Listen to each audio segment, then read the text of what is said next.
একটি প্রতিবেশী দেশের ফাঁদে পা দিয়েছে আমাদের সেই রাজনৈতিক দলগুলো বা সেই রাজনৈতিক সংগঠনগুলো। সেজন্যই তারা আজ বিভ্রান্তি ছড়ায়, এই রকম কিছু কথাবার্তা তারা বলছে।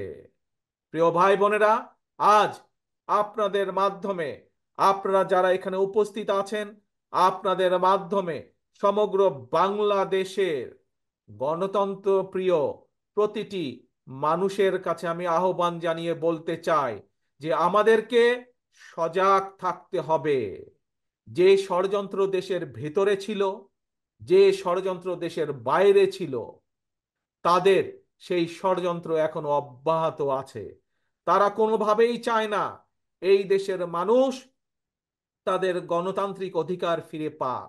কারণ একটু আগেই আপনাদের বলেছি আমি, দেশের মানুষ যদি গণতান্ত্রিক অধিকার ফিরে পায়, তাহলে এই দেশের মানুষ রাজনৈতিকভাবে শক্তিশালী হতে পারবে। তাহলে এই দেশের মানুষ ধীরে ধীরে আস্তে আস্তে শক্তিশালী অর্থনৈতিক বুনিয়াদ গড়ে তুলতে পারবে।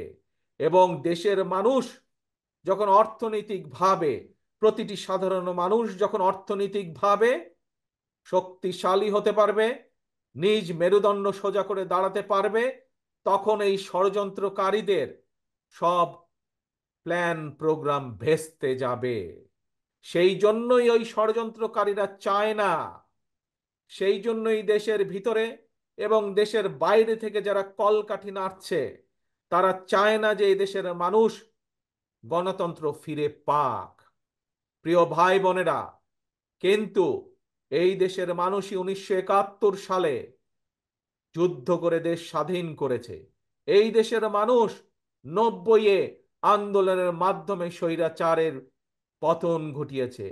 এই দেশের জনতা, এই দেশের জনগণই আবারও 2024 সালে পৃথিবীর অন্যতম স্বৈরাচারের পতন ঘটিয়েছে। শুধু পতনই ঘটায়নি, স্বৈরাচারকে এই দেশ থেকে বিতাড়িত করে দিয়েছে।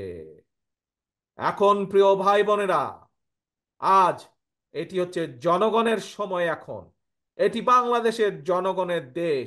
কাজে আজকে জনগণকে সচেতন হতে হবে, জনগণকে সিদ্ধান্ত নিতে হবে। যদি যে সম্ভাবনার কথা আপনাদের সামনে আমি বলেছি, এই রকম সম্ভাবনা আমি বলেছি বাংলাদেশের প্রতিটি জেলা, প্রতিটি অঞ্চলে আছে। আমরা যদি এই সম্ভাবনাগুলোকে কাজে লাগাতে পারি, বাংলাদেশের মানুষের ভাগ্যের পরিবর্তন অবশ্যই করা সম্ভব।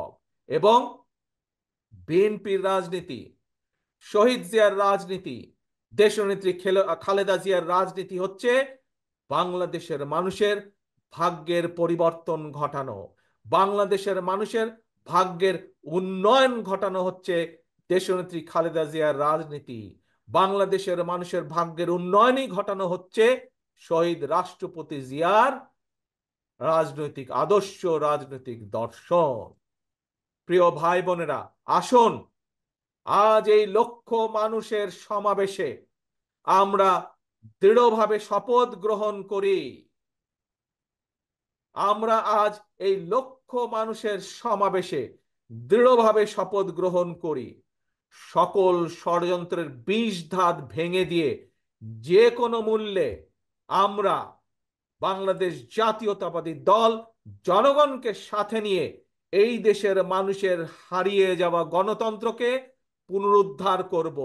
যতক্ষণ পর্যন্ত সেই গণতন্ত্র পুনরুদ্ধার না হবে, আমাদের আন্দোলন অব্যাহত থাকবে, অব্যাহত থাকবে, অব্যাহত থাকবে ইনশাল্লাহ।